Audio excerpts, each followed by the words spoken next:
പമ്പയിൽ ബസ് കത്തി നശിച്ച സംഭവത്തിൽ കെഎസ്ആർടിസിയോട് റിപ്പോർട്ട് തേടി ഹൈക്കോടതി.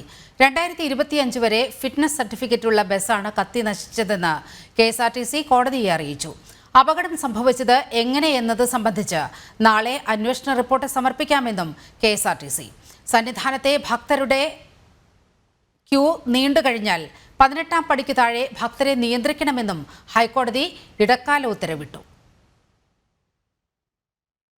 നിലയ്ക്കലിൽ നിന്നും പമ്പയിലേക്ക് ശബരിമല അയ്യപ്പ ഭക്തരെ എത്തിക്കാനായി പോയ ബസ് കത്തിനശിച്ച സംഭവത്തിലാണ് കെഎസ്ആർടിസിയോട് ഹൈക്കോടതി റിപ്പോർട്ട് ആവശ്യപ്പെട്ടത്. 2025 വരെ ഫിറ്റ്നസ് സർട്ടിഫിക്കറ്റ് ഉള്ള ബസ്സാണ് കത്തിനശിച്ചതെന്ന് വ്യക്തമാക്കിയ കെഎസ്ആർടിസി നാളെ ഇത് സംബന്ധിച്ച് അന്വേഷണ റിപ്പോർട്ട് സമർപ്പിക്കാമെന്നും ഹൈക്കോടതി അറിയിച്ചു.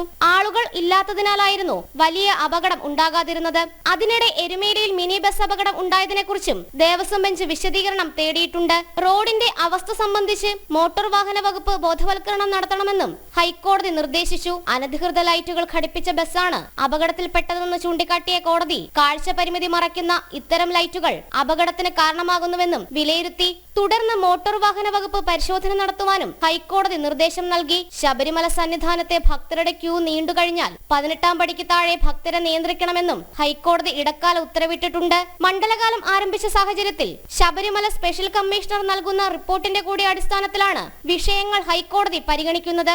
ജനം, കൊച്ചി.